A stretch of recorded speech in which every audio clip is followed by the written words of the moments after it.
All right. Well, welcome everyone. Thank you for joining us for today's ERA Live session, which is on the topic of the updated Rep-MFR contract agreement. Before we get started, I would like to remind all of you to please mute your devices. If you would like to ask a question, please utilize either the chat box or the raised hand function. We'll call on you as time allows. Also, this session is being recorded. We will be posting the recording on the ERA website within 48 hours. With that, Walter Tobin's ERA CEO will be introducing today's special guest speakers. With that, Walter, I'll turn it over to you. Sure. Thanks, Erin. We are delighted to have Adam Glazer and Len Gambino with SFBBG, a long time and trusted legal firm that has advised the ERA for many, many years and also advises other industry associations that use the manufacturer rep model. During this session, Adam and Len will give us an update on the new agreement that they have crafted on behalf of ERA. Our agreement that we have for members only on our website hasn't been updated in a while. And with the recent changes in a lot of the areas, both Adam and Len thought it was time to update it.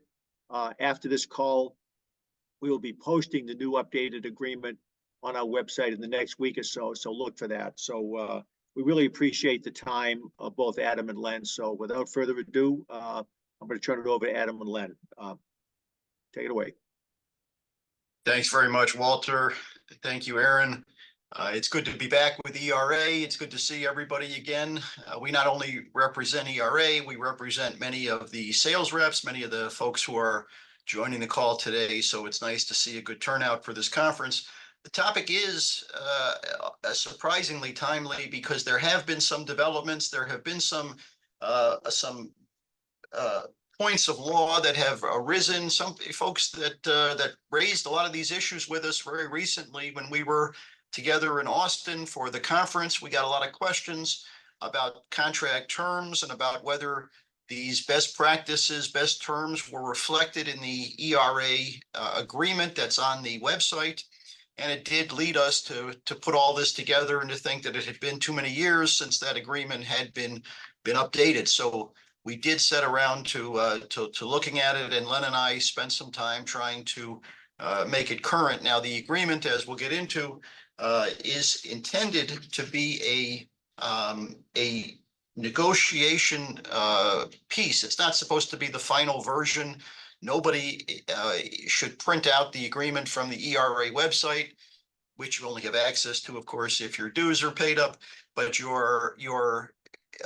the specimen is not intended to be printed out and signed. It has to be tweaked. It has to be customized for everybody in order for everybody to make sense of it and for it to fit the situation. So if you don't mind, I'm going to start getting into that now. Let me try to show you what I'm talking about. Okay, it looks to me like everybody can see the screen now. At least I hope you can. All right, so we're gonna talk about the updates. There are a number of them that Len and I have put together. There are some pieces of the agreement that remain and that remain valuable, but are important to keep as they were. That's where I want it to be. All right, I apologize one last time. Okay, so we're looking at making a good contract that's already on the ERA website and doing our best to try to make it better. The existing ERA contract is a very fine contract. It's worked for years. It has been the starting point for many a good deal. And in many senses, it still holds up. What I want you to remember is that neither that contract nor any other existing contract is a one-size-fits-all contract. You'll see that language in the precatory language that appears with the contract on the website. It's not a matter of printing it out and making it work. It's a matter of customizing it. So you have some basics in the ERA contract and the form contract that'll take you a long way, but it is not going to get you across the finish line by itself. It remains subject to negotiation. One value of the contract is that it references industry norms, that the provisions that are in there are the product of years and years of development of contracts between reps and principals. And it is a good place to sometimes turn to, not just for the entire contract, but oftentimes you're working off of another contract. The manufacturer and the rep have an existing contract that perhaps needs to be updated, or there's a new version that's coming out, and there is some discussion about a particular term. And if you want to reference what the norm in the industry is, or what the standard is, sometimes it's a good place to turn to the ERA contract in order to get a good look at it and to see how ERA handles a point like this. So sometimes the value comes from only a single paragraph or a single provision, rather than trying to adopt the entire agreement. And of course, because ERA is made up of manufacturers, reps, and distributors, this is not a contract that is aimed at one particular segment. This is supposed to be a balanced contract that takes care of many, not just the one. It's still subject to negotiation. This is a starting point. For example, you'll see when we get to the commission rates, there is no suggested commission rate in a form agreement. That is subject to the rep and the manufacturer sitting down and coming together on an appropriate interest rate for that particular deal. The agreement tries to make things reciprocal and not favoring one side or the other. And an example of that is with respect to indemnity. Oftentimes you'll see, especially in older contracts, the agreement may say that the rep agrees to indemnify the manufacturer from any kind of misstatements or any unauthorized representations, something to that effect. But the fairer approach is to have the reciprocation the term be reciprocated together, such as the manufacturer also agrees to indemnify the rep from any kind of product defect claims, things like that are outside of the rep's control, that are simply one-sided on the manufacturer's side. There's no reason why in a claim, if a claim were to be brought based on a defective product, that the rep, who did not participate, of course, in the manufacturer design of the product, should be subject to those product liability claims. There should be indemnity from the manufacturer with respect to those points. And the rep should also be named on the manufacturer's product liability insurance policy as an additional insured, but that goes beyond the contract. The idea here is to make it fair to both sides. We do that, for example, with house accounts, and we're going to come to house accounts in just a minute, but you'll see that the manufacturer might like to have free rein to designate accounts as house accounts as it sees fit. The rep might prefer to have a contract that provides for no house accounts and no ability to take house accounts. So we try to develop a program that is fair to both sides with respect to that. And then, of course, we do have experience with manufacturers, reps, and the industry. We've been defending the industry and the trade since the 1940s. Neither Len nor I have been around that entire time, but a good chunk of it. And that experience pays off. For example, when you'll see in the contract, we suggest that any disputes that might arise under the contract be subject to court proceedings, not arbitration. There is a body of thought that says arbitration is easier, it's faster, it's cheaper. It's our view that it's none of those things. It can be in the right circumstance, it can work out better, but it's our strong preference that the discovery rules would apply, which they don't in arbitration, that the rules of civil procedure would apply, which are relaxed in an arbitration, and ultimately that there is an appeal process just in case the judge or the arbitrator goes off the reservation. There is an appeal process, all of which are only available in court. And we think all of these factors are to the benefit of both the manufacturer and the rep to have that system. So you'll see that kind of approach taken throughout this sample contract that we want to put up. Now, the first category that we want to talk about is what I just mentioned to you, the idea about house accounts. We have a section in the agreement that says right at the front, it talks about house accounts. It's in the very first section where the rep is appointed, because it's important that both sides know from the beginning just exactly what will the rep be able to do here.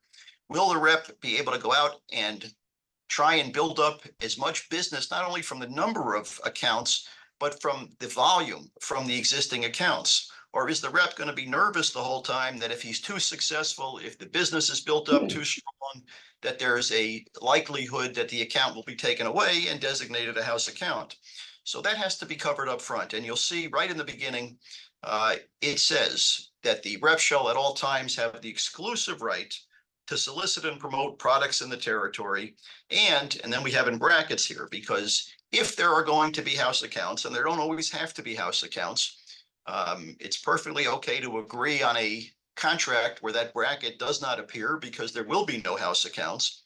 But in the event that there are to be house accounts, it should be specified up front that except for the house accounts listed in the agreement, the rest of the territory belongs to the sales rep to build it up.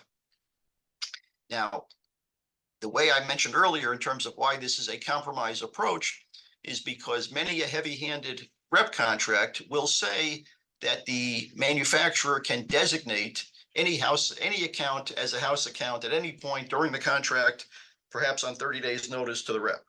Well, that's an entirely unfair provision in our humble opinions.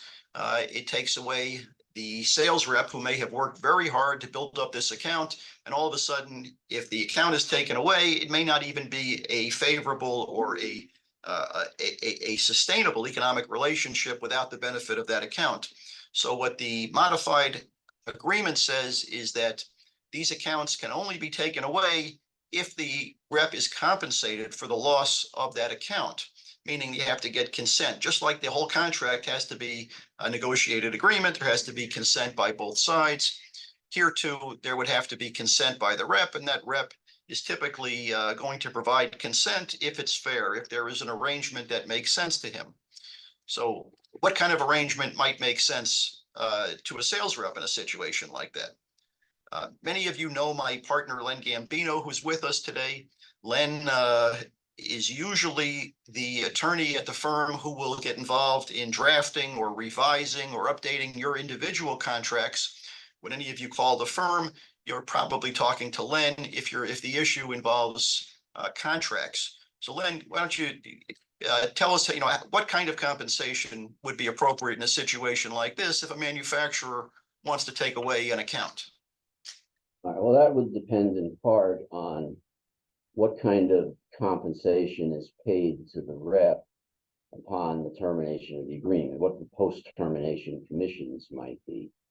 One approach is to compensate the rep on the basis of post-termination commissions, not as if the entire agreement terminated, but just as this account, for the termination of this account.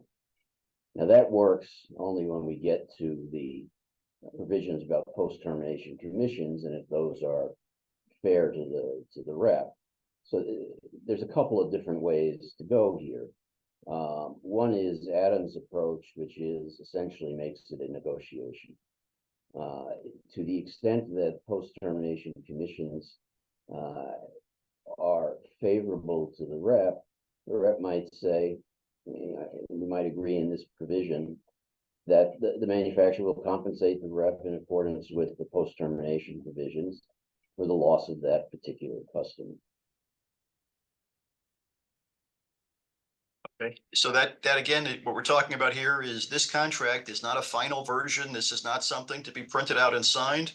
If it makes sense to deal with these terms in a more specific manner, as Len suggests, we'll get to that point about how post-termination commissions are handled, because we've tweaked that a bit as well. But the loss of an account is in many ways like a termination, a partial termination, and maybe it makes sense, depending on the circumstances, to compensate the rep under the principles of termination of that account. And that could be for a defined period of time, could be for a defined amount. It all depends on the situation. So there are any number of ways to handle it. What you see here in front of you is language that is a general approach. Compensation acceptable to the rep. That could mean any number of different things. It all depends on the individual situation, of course. All right, now the original agreement, not the original, but the existing agreement has a somewhat unusual provision in here that I don't think many of you use very often, but the current version, the updated version, retains this language, and it makes very clear that it's an optional provision regarding stipends. most of the rep contracts that I see don't involve payment of stipends, but in the right situation, typically when a rep may be coming on to virgin territory, may be asked to pioneer a line, and in other circumstances as well, it might be appropriate for the manufacturer to provide some stipend to the rep while he assumes these duties for a specified period of time. And as you can see, the language here, which is not, it's not changed. I just wanted to highlight it because we keep it in. It provides for that the stipend can either be paid for a fixed period of time or until the commission dollars from the territory raised to a certain amount. But it does make sense under certain conditions for a rep who's taking considerable risk in a territory that perhaps is virgin or is otherwise challenging to receive some level of stipend from the principal at the beginning of the relationship until the territory is more sustainable. All right, another provision that that we've added a little bit to is the point about repeat orders. The contract previously talked about, I believe, follow-on orders, which is one of the terms, but it also applies to various different terminology, whether they're reorders or residuals, all different terms that are used. The point is that in the event that the sales rep's efforts lead to this business or this business arises consistent with the contract terms while the rep is serving for the manufacturer, that it's not a one and done situation. The sales rep isn't to get paid only on the initial order, but if these orders continue and the rep is successful in having this penetration into the market for a period of time that goes on for, you know, considerable length of time and enriches the manufacturer, the rep should remain entitled to his little sliver of the pie during the time that these orders continue, whether they're follow-on orders, whether they're reorders, it doesn't matter. These orders, as all orders pursuant to the contract, should remain commissionable to the rep.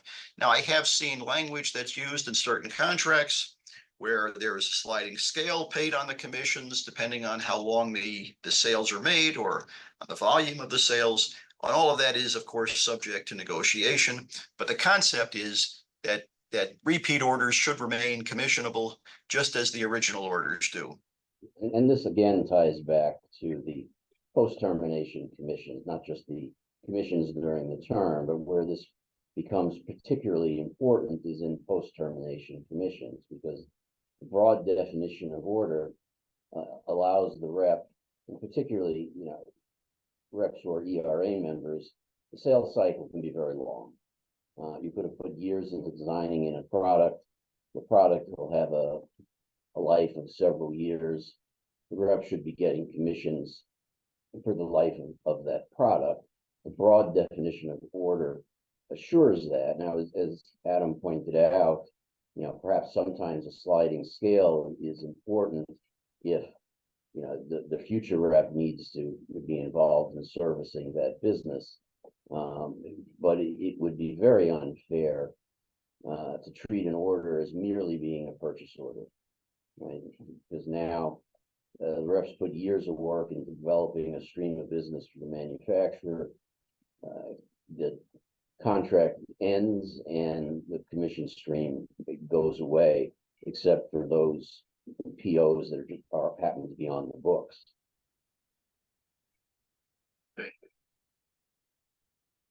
These are a few really just minor tweaks to the contract. We just wanted you to see that other provisions have been updated. For those of you familiar with the current version of the contract, you'll see we've cleaned it up a little bit. In paragraph 2C, we don't think the documentation needs to come only upon the rep's request. That involves an unnecessary step, unnecessary work. If the commissions are going to be paid on less than the full amount, the documentation explaining that should follow automatically. This concept in paragraph 3 of orders being subject to acceptance by the manufacturer at a home office or to the approval of the credit department struck us as somewhat outdated. That may not be the way the market is today. And then finally, we cleaned up the duties of the representative because it was somewhat redundant here. where the approval was called for twice, so we struck that. We just wanted you to see that we paid some attention to the minor details as well. Now, on the issue of confidentiality, this is sometimes an area that is focused on almost too much, but the concept here and the change that's being made is that the rep should certainly be expected to keep confidential any kind of trade secrets or other information that's not publicly available, that the rep learns only through its relationship with the principal. And that's what paragraph 5D has always said. The change that we've added is to say that if the information is already publicly available, then it is not subject to this confidentiality provision, which was somewhat understood before, but usually confidentiality provisions have this language in there. The ERA contract did not. And the same thing with respect to information that may have been previously known to the rep. Perhaps he also learned about the information from working for the manufacturer, but if it was information that he previously had, it should not be the subject of any kind of post-termination or even during the contract period confidentiality. It's just that it has to be used the appropriate way in order to avoid any kind of difficulties in the relationship. So we just wanted to clear up what the terms of an appropriate confidentiality provision are. And I think this is particularly important for reps, where we've seen manufacturers take the position that the customers are confidential information. Oftentimes the manufacturer would have no relationship with the customer but for the rep. So the not previously known to the rep language is very important. Otherwise, it is kind of a backdoor restrictive covenant on the rep's ability to go out and solicit those customers for competing products once the relationship with a particular manufacturer ends. Okay.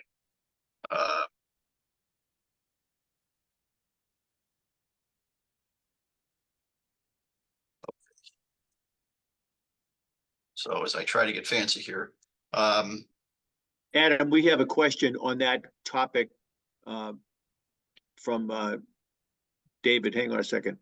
David, do you want to unmute and ask the question of Adam on this particular topic? David Penna. All right, I'll read it. It says, have we considered adding reciprocity in this section, just like the indemnification section? right. And it's a great question, David. Hi, Adam.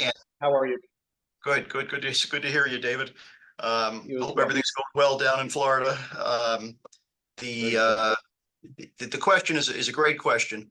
And the answer is, it's considered and it's appropriate. And again, in the right circumstance, it could be added here. The reason that you don't see the reciprocity in the form agreement is because it is not as prevalent as situations such as indemnity. There certainly are times where the rep will bring his intellectual property, his customer lists, his tactics, his strategies, and the manufacturer is able to take full advantage of those. And if that is a situation where the manufacturer is getting the benefit of all of the reps' confidential information, then it would be appropriate to make this reciprocal. Absolutely. But as perhaps as a prevailing matter, the concern is usually about the sales rep making sure the manufacturer wants to make sure that the rep acknowledges his obligation to keep information shared confidential before signing an agreement with the sales rep. They want to make sure that the rep is locked into this. So the focus here is on the rep's use of this, but with the language at the end to protect the rep, because the information that he already brings to the table should not remain subject to a confidentiality provision. It's something he had before and he can take with him. So it really reflects on the same thing. But in a situation where the terms are right, if the situation dictates that the rep is going to be bringing in a lot of information and the manufacturer will be able to exploit that information, then certainly it would be appropriate to make sure both parties are bound by this and both parties agree to honor each other's confidentiality. So it's a great question. Yeah, and to Adam's initial point, these provisions tend to be overblown. The truth is, manufacturers should not be providing trade secrets to reps, right? Confidential information is probably mostly pricing. But, you know, the formula for Coca-Cola is not something that Coca-Cola gives to its sales reps. So this language here probably accomplishes everything that it needs to accomplish. We've seen rep agreements sometimes that contain assignment of invention provisions in it. Now, I don't recall the last time a rep invented anything for the manufacturer. That seems to be over the top. This provision gets the job done. Adam, sorry, before you move on, we have a question from Robert Derringer. Robert, would you like to unmute and Sure. ask your questions? All right. Sure. You might have covered this, but with the explosion of AI, we're concerned that reps, partners could take any of our sales data, any other data we provide them confidentially, load it up into AI analysis tools, and we don't know where that's going to land in the cloud, in the world of the internet. And I've wondered if that's maybe covered somewhere else here, or you'd consider adding something that clarifies that sharing that information would be something that is putting confidential data at risk. Yeah, you know, Robert, I mean, it wasn't that long ago where we dealt with a lot of questions when sales reps were expected to download information to Salesforce and to other systems that presumably the same concern. You're going to lose control over that information. Who knows what's going to happen to it once it's downloaded? How are you going to get it back when the relationship ends? These are all issues that you know are firm 21st century issues that sales reps never had to grapple with before.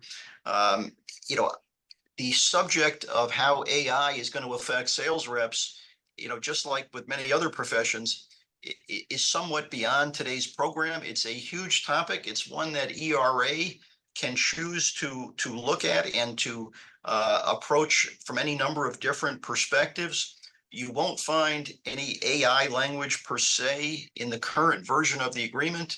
There's still so much going on there. There's still too much going on for us to have a provision in the agreement that would be carefully thought out, that would be well regulated, and that would be enforceable. I will tell you, before I got on today's program with this webinar, I sat through a webinar in the morning about AI affecting the legal profession.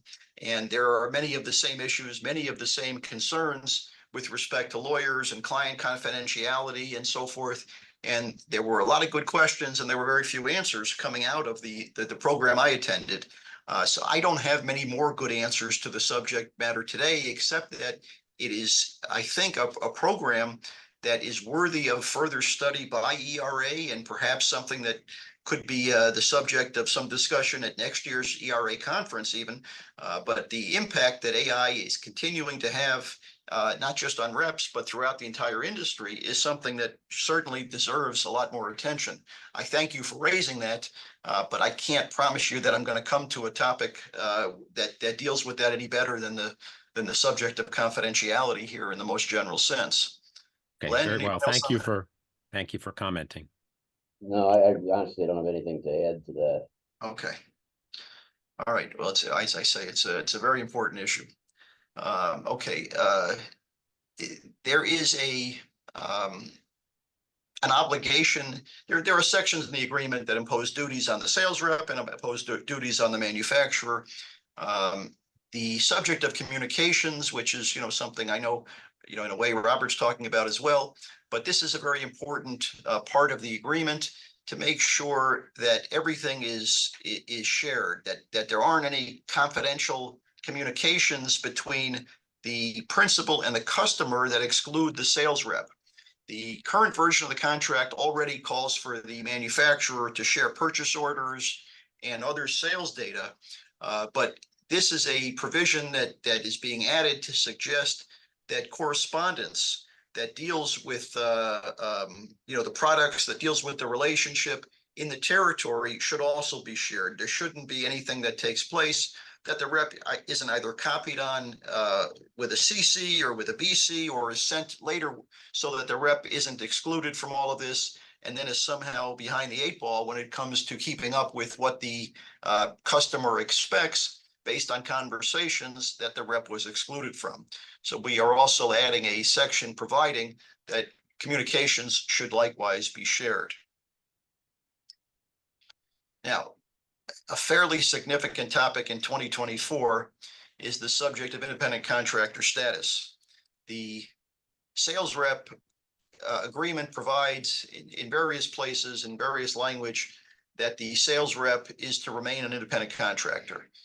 In my view, it's in the interest of both the manufacturer and the sales rep to protect the independent contractor status. This doesn't necessarily suggest a change in the contract language. It's just a change in the law. And I wanted to make sure that we at least touched on it today, because as you are all aware, I hope from previous communications from ERA, the law has changed in this sense. It changed in March so that the Department of Labor now looks at 6 different factors of economic reality equally. It used to be that there was an emphasis on a couple of them under the previous administration. Today, the focus is on the factors equally, and they're all important to the Department of Labor and also to various other government bodies. The state looks at this. The state agencies will look at this. There are various governmental operators who look to see whether a independent contractor is a true independent contractor or is a employee masquerading as an independent contractor. And the reason for that is because unlike employees, and I think everybody on this call knows this already, independent contractors do not get protection of the employment laws, such as the Federal Labor Standards Act, FLSA. The employment laws do not apply to independent contractors. That's why independent contractors are not protected by wage and hour laws and don't get overtime or workers' comp, or there are no employment taxes that are applicable and no benefits, unlike with employees. And all of this usually works to the mutual advantage. I mean, I know every rep would like to get benefits and so forth, but overall it works to the advantage of both sides. But it's important to make sure that the independent contractor status is protected. And that means not just having the language in the contract. It means on an everyday basis, the manufacturers have to be careful not to try to direct the conduct of the independent sales force, not to tell them who to call on, when to call on them, what to say, but rather to respect their independence and to look at the bottom line, to look at whether the sales are getting done, rather than trying to exercise control over the independent contractors equivalent to what is exercised over the company's own employees. Independent contractors are sales professionals and have to be respected and treated as sales professionals, especially when we have a DOL that is looking at this much more studiously than had been in the recent past. So the sales agreement calls upon both parties to maintain and to differentiate between employees and independent contractors, and it's more important today probably than ever. So we encourage you to maintain that status, even though this doesn't represent a change in the agreement. Pausing to see if there are any questions about that. If there are none, Aaron, then I'll move on. Okay. This is a very significant provision in the contract. It may be one of the most significant, perhaps second only to post-termination commissions. But the term and termination of the agreement is something that varies with every contract. I'm not telling you that this is a uniform provision, but more and more contracts have language that look like this, that say the agreement, begins the date that it's signed, and it continues for a fixed period of time. You'll see here in brackets, because it's subject to negotiation, it's subject to customization, but in general, the suggestion is that the initial agreement could run for 2 years. 2 years is viewed as a sufficient time period for the rep and the manufacturer in a new relationship to get to know each other, to get comfortable with each other, to determine whether this is a suitable relationship for both sides, give each other a fair look, show the rep can show what can be done with his team. The manufacturer can have a good opportunity to measure what the rep is doing versus other reps versus previous reps. To understand whether this is a relationship that should continue beyond the 2-year period. And then it all calls for an automatic renewal. It's what's known as an evergreen contract. It automatically continues for 1-year periods unless a notice is given of non-renewal. And here we're suggesting it could be a 60-day non-renewal period. Notice should be given no less than 60 days so that the rep has plenty of time to find another line and to otherwise take steps necessary if he's no longer going to maintain this previous relationship. It's the traditional, becoming the traditional route here for sales reps in terms of how their contracts will be run. It doesn't mean that a agreement that runs into trouble can't otherwise be terminated. There is other language that's unchanged in the model agreement, enabling a termination for cause under certain circumstances, such as a bankruptcy, such as a change of control, such as a felony committed by a sales rep. Those kinds of things always enable a termination for cause, and there is separate language in the agreement that provides for that. But outside of those unusual circumstances involving a termination for cause, then you run into a situation like this where we're talking about a 2-year initial period and then 1-year subsequent periods subject to a 60-day notice of non-renewal. And the non-renewal, of course, can be for any reason. It doesn't have to be a for cause non-renewal. It can be for any circumstance. It just means there has to be 60 days notice provided in advance of the date when the contract would automatically renew. So that's that's the suggestion for the new agreement. Adam, I'm going to stop you real quick. We have a question from Gary Smith. Gary, would you like to unmute yourself? Hi, Brian, or Adam, excuse me. Hi, Gary. So, in general, why would we want this clause in an agreement? Because isn't it opening the door to, after a year, without reason, they can terminate it without cause? Well, the agreement can be terminated on, or officially can be non-renewed on 60 days notice before the automatic renewal period. So if the contract were to renew on January 1, then notification must be provided by November 1 that the contract will not be renewed beyond that January 1 period. Every contract, Gary, is terminable. It's a matter of how it gets terminated. Many contracts, as you know, have termination on 30 days notice for any reason, no reason. Correct. Right. So we're not suggesting that that is a fair way to end a contract, especially for a rep who may have 25 years invested with a particular manufacturer, but all of a sudden brings on a new regional manager, and the new regional manager wants to make changes and does it on a 30-day notice. This is something that it provides a fairer measure of protection from our perspective. So, in my experience, I've had more success having growth clauses in a contract that stipulate to dollar sales goals. If we take an existing line and take their current dollars at a 30-day contract, and again, we're usually signing their contracts, not offering them a contract to sign. So we're always under their verbiage. I've always added a growth clause into all of our contracts that say if we double your business, we double our termination period. We double your business again, we double our termination period again. And because the only thing that we can protect is once we're terminated, how long are we going to be paid out? And because if they want to terminate us, they're going to have any reason and a million and one reasons to terminate, which becomes a litigation at that. So a couple of points, Gary. You know, I like that language. I like that term.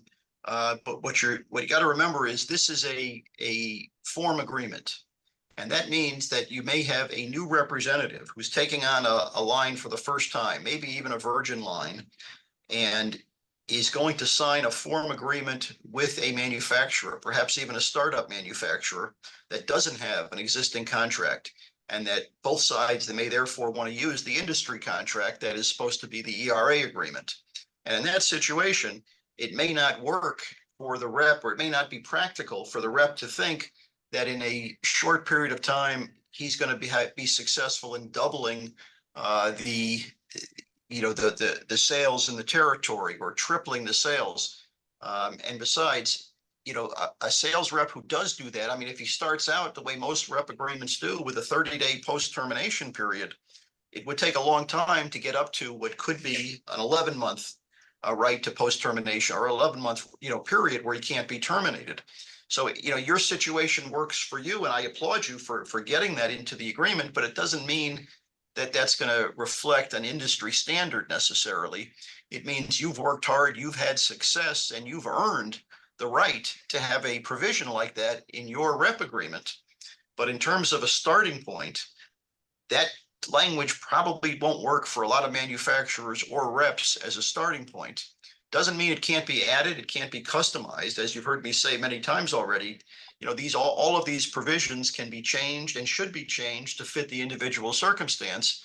This is more of a boilerplate approach to a situation that doesn't have the history and the reputation that you bring to the table in connection with the contract that you were successfully able to extend your termination period based on your success. That is somewhat of a specialized situation, not a general situation, and this contract is attempting to be more general. Lenny, do I got that right? In my experience in negotiating term and termination provisions and contracts for reps, so many reps are just terrified of the idea of asking for something more than a 30-day contract. And in fact, except where that makes sense for the rep to have a 30-day contract, we find there's very little pushback to having an initial 2-year term and, thereafter automatic renewal unless there's, 60 days notice. Sometimes it's 1 year and 1 year automatic renewals. Sometimes it's an initial term of 1 or 2 years, and thereafter either party can terminate for any reason or no reason on 30 or 60 days notice. But I'll tell you, I found very few situations where manufacturers have pushed back very hard on that. Most of the resistance I get is from the reps. They seem to just, are terrified of asking for more. The other thing I hear from reps very often is, well, the agreement doesn't really have a term, so that's great because it goes on forever. Well, no, if it doesn't have a term, they can tell you goodbye instantaneously. The provision that we've suggested here is one that I think is fair to both the manufacturer and the rep. It's fair to the rep because it gives him the incentive to invest the time. It's fair to the manufacturer because without incentivizing the rep to invest the time, the product's not going to sell itself. And so, at least in my experience in negotiating these contracts, we've had very little pushback on this. Part of what you're talking about, Gary, of course, leads us to the next area, which is, the idea of rights upon termination, which is usually the most important provision. It's probably the subject on which we litigate more than any other. This subject matter is what typically drives us into the courtroom when there's a termination and the sales rep is not treated fairly on the way out, either because the express provisions in the contract are breached or because there are no provisions in the contract that deal with post-termination. And the manufacturer therefore takes the view that they have no obligation post-termination, which is not consistent with the law in most states. So the idea here is that on the way out, the rep should be treated fairly. Now, we don't provide a specific recommendation here any more than we do presume to tell the reps and the manufacturers what the commission rate should be. This is something that must be negotiated. It's important to negotiate it and to put it into the contract. If it's not in the contract, lawyers like Len and me are very happy because it's fertile ground to fight over.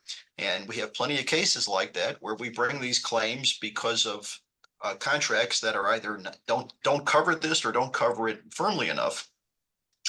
But in the contract here is the opportunity for reps and manufacturers to avoid the courtroom on most of these issues if they can agree on a fair post-termination commission period. And it can be tied into any number of factors. Most commonly, the length of service.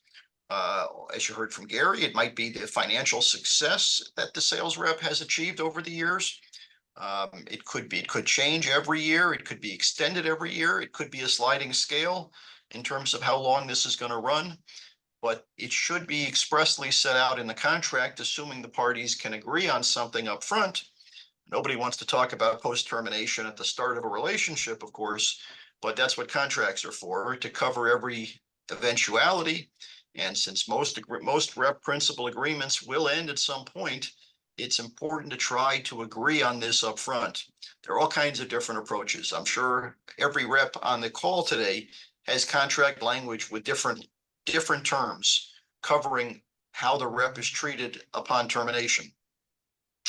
The concept, as I'm sure many of you know, in the automobile industry is that if the rep is successful in getting a product into the design so that the manufacturer will continue, the cars until they are redesigned will continue to have to buy a certain product for its anticipated, 8, 10, 12-year run of a particular automobile design, that entire period is compensable to the rep. And oftentimes you see language, and sometimes in the electronics industry as well, you'll see language that'll talk about life of the part, life of the program, remaining commissionable to the sales rep.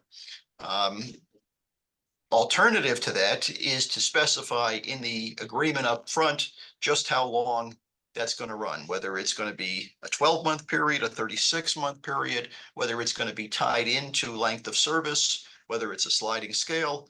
Any of that can be used here, but it has to be the subject of negotiation and agreement between the rep and the principal. And I think the post-termination length of time more sensibly applies to the length of the sales cycle rather than the length of the time the rep has been representing the manufacturer. Otherwise, you get into situations that we see all the time where you put a couple of years into filling the pipeline, you're now about to get a stream of commissions out, and you get terminated.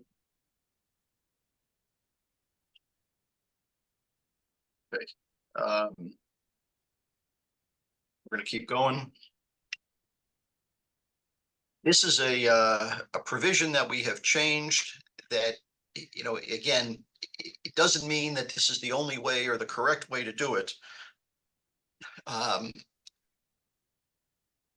Preceding paragraph in the rep agreement is unchanged, which calls for what law would apply to any dispute arising under the agreement. And that is another blank space that is to be filled out by the rep and the principal as to whose law is going to apply, which state's law. The jurisdiction is a different question. This involves where the claim will be brought if there is to be a claim. Typically, the manufacturer wants to see that the claim is brought where the manufacturer is located. The sales rep would usually prefer that any claim be brought in its backyard. Both sides want home court advantage in a literal sense.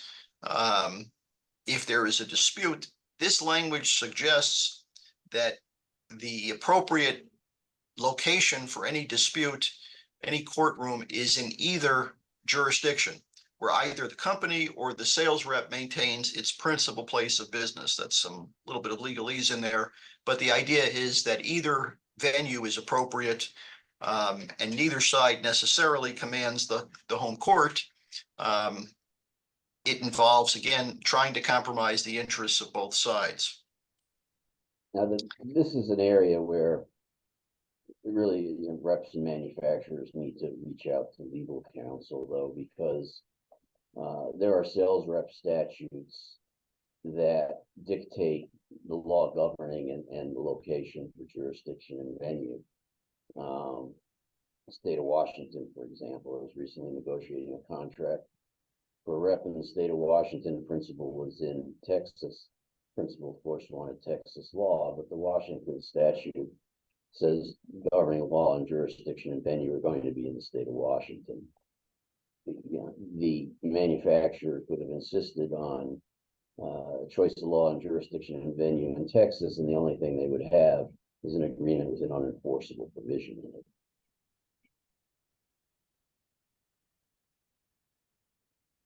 Like other points, if this can be agreed upon, one side or the other can decide, you know, the chosen venue location, so much the better. It clears up any possible controversy later on. All right, the last topic that I want to point out in terms of changes to the rep agreement involves the attorney's fees recovery. And if you don't mind, and we don't have a lot of time left, but I will tell you a quick story because it happened just this week. I was talking to a sales rep who was trying to decide whether she wanted to pursue her claim against a manufacturer where the law of her state was not necessarily so favorable, but the law in the manufacturer's home state enabled either side to recover attorney's fees, that it would be a prevailing party situation, would recover attorney's fees. And even though she had a firm belief that she was right, and it did appear that she was owed commission dollars, she recognized that there was some risk to her that she might not prevail, that the court might see it a different way, and she would not prevail in that circumstance.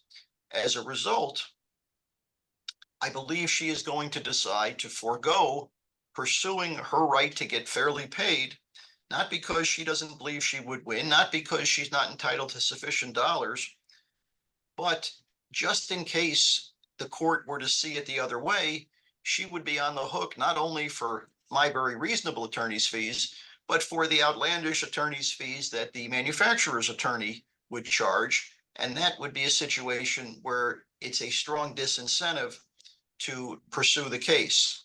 So the contract, the form rep contract previously had language in here that said essentially the prevailing party in a dispute may recover attorney's fees.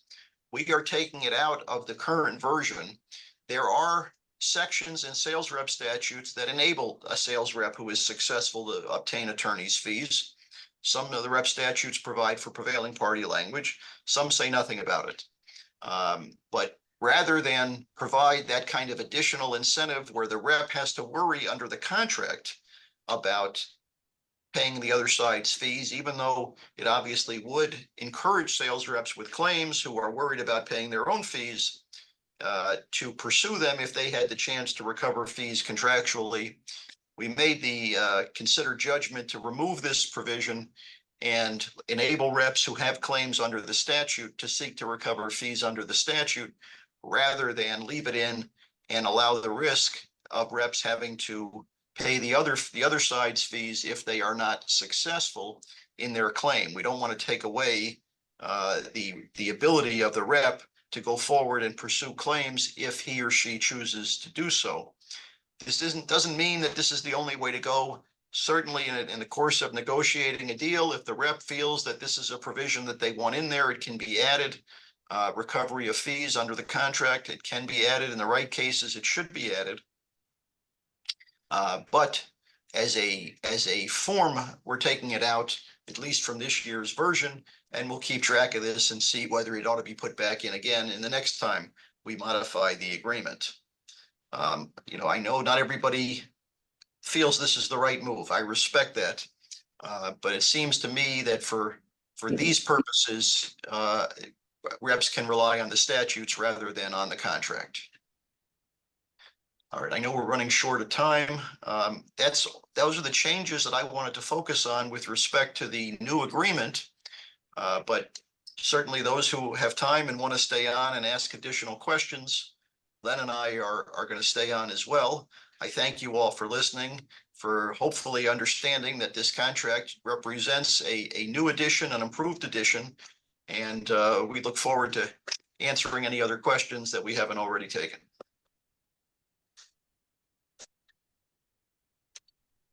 Oh, you're muted, Walter. So we have a couple of questions that we wanted to have you get through the presentation. So Aaron, we have a couple of questions in the chat room We that you do. want to We get do. to. Yeah, absolutely. There's a question from Tom Sisson. Tom, are you still on? Did you want to unmute and ask Adam and Len your question? Yeah, sure. I was wanting to get back to the question of independent contractors. So if we've got a principal is asking us to enter information into their portal for purchase orders, et cetera, things like that, and someone on our end would enter that and make a mistake that they end up shipping out to a customer, and then where does the liability on that lie, right? Like if we entered an order for 10,000 pieces of something instead of 1,000, and then that shipped out and that customer received all that stuff, where does the liability lie on that if in that situation? Well, the answer to that, of course, is going to be a classic lawyer's answer. The answer is it depends. To answer that question fully, we'd have to, of course, review the agreement that you have, see what it says, see what kind of liability it imposes in a situation like that. But the generic answer, is that the liability would rest with the manufacturer, because the manufacturer would ship out improperly an order, but the manufacturer would look to the sales rep. If the sales rep is responsible for entering that information, knowing that the manufacturer is going to rely on that information, then the manufacturer, no doubt, is going to point fingers back at the rep for the improper entry. Now, the rep may not bear liability for that, depending on the relationship and depending on the procedures that are followed. But I can't tell, the question in terms of who is ultimately going to be liable is beyond my ability to answer today. What I can tell you is that the claim is going to be asserted, no doubt, toward the sales rep, whether it's done by the customer, whether it's done by the manufacturer. The rep is going to be implicated in the process.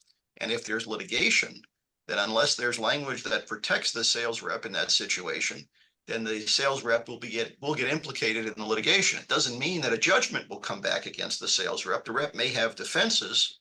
You referenced the independent contractor status, and perhaps as an independent contractor, the rep might not ordinarily bear the liability, but if the rep has agreed as part of the process to enter information into the manufacturer's system, knowing that the manufacturer will rely upon it, then I think there's going to be a sufficient grounds for the manufacturer to look to the sales rep. Len, you agree with that? Yeah, and I think this is where the sales rep would be wishing he was an employee, because the mere, what's going to happen to you if you're an employee? You're going to get fired, right? But your former employer is not going to sue you. This is a case where if you screw up, you have a relationship with someone who, can and perhaps will sue you. Yeah, that's my, I guess, to the heart of my question. I think you answered that sufficiently, Adam, to say, yeah, we better have language in our contract that addresses this ahead of time. It would be helpful. Contract language that says, if I screw up, you can't sue me. Well, language, perhaps that would do it as well, but there could also be language calling for the manufacturer to implement a system where all orders placed are checked and verified, and ultimately the manufacturer's responsibility before they are fulfilled, before they are shipped. There could be a system of checks and balances that are added to an agreement like that. If the rep is going to be the one entering the information into the system, you don't want to bear liability in case you have a typo in the entry system. Now, I've seen lots of agreements where manufacturer says that, orders are accepted only in writing. That would offer some protection to the rep. The rep sends the manufacturer sends a sales acknowledgement to the manufacturer. Thank you for your order for 10,000 widgets. Right now, the customer's going to say, wait a minute, I only ordered 1,000. The reason I tend not to like language that in a sales rep agreement that says, it's only an accepted order if we accept it in writing is how many manufacturers really accept it in writing. They ship the product, and now does the manufacturer get to take the position, well, we never accepted the order in writing, so you're not entitled to a commission. You're only entitled to commissions on orders that we accept, and we only accept orders in writing. So it kind of cuts both ways. Okay, and there's just one final question in the chat box from Casey Manfred. Casey, are you still on?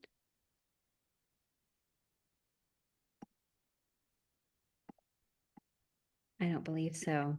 Walter, do you want me to ask the question anyway for Casey? Sure. Okay. Most contracts already contain a provision which allows either party to terminate within X days. What purpose does the term of contract serve? As we discussed, it's certainly true that most current rep contracts have that language. The ERA form agreement does not have that language. So the language that we are offering is in lieu of having a provision like that in this agreement. It is an alternative approach to the subject of termination. We see a lot of contracts that say, this contract will go on for a year or go on for 2 years, but any party can terminate at any time on 30 days notice. It's a 30-day contract. The contract might as well say the initial term is 100 years, but either party can terminate on 30 days notice. You have a 30-day contract. Well, so I want to thank Adam and Len for your time, your usual expertise, your guidance to ERA. You are Nostradamuses, if you will, and keeping us on the straight and narrow. So we really appreciate your guidance. We will be getting the final version from Adam and Len to Claire and the ERA national staff. We'll have it up on the website in the next couple of weeks. Give us a couple of weeks to get it posted. It is under the contracts and publications section of the website. It is only available to ERA members. So if you're a rep, certainly you need to share it with your manufacturers. Manufacturers share it with your reps. But it's a document, and it's when ARMOR's approaching different manufacturer members, this contract is well worth its weight in gold for people to join the ERA as a manufacturer. A lot of them have never put on reps, and it really helps guide them and guide us into the new areas, the new legal areas that both Adam and Len are more familiar with. So I want to thank you, both Adam and Len, for your guidance and time. So look for the contract the next couple of weeks. Aaron, why don't you close this up and take us home? Sure, absolutely. Happy to. Well, thank you, Walter, and thank you, Adam and Len, for taking the time to walk us through the updated agreement. As a reminder, the session was recorded. A link to the recording will be posted on the ERA website under the ERA Live section in the Online Tools tab. Also, please mark your calendar. Our next ERA Live session is scheduled for Tuesday, June 18th. For this session, ERA member Mark Wachtel and several of his employees from SJ Associates will be presenting on the topic of the art of hiring, training, and retaining Zillennials. This might sound familiar to some of you, as this was the highest rated breakout session at the 2024 ERA conference. We are excited to have Mark and his crew share their insights with us about what you need to know about hiring Zillennials and effective practices in training and retaining them. So surely you do not want to miss it. We'll see you then. Take care, everybody. Thank you. Thanks. Thank you, everyone.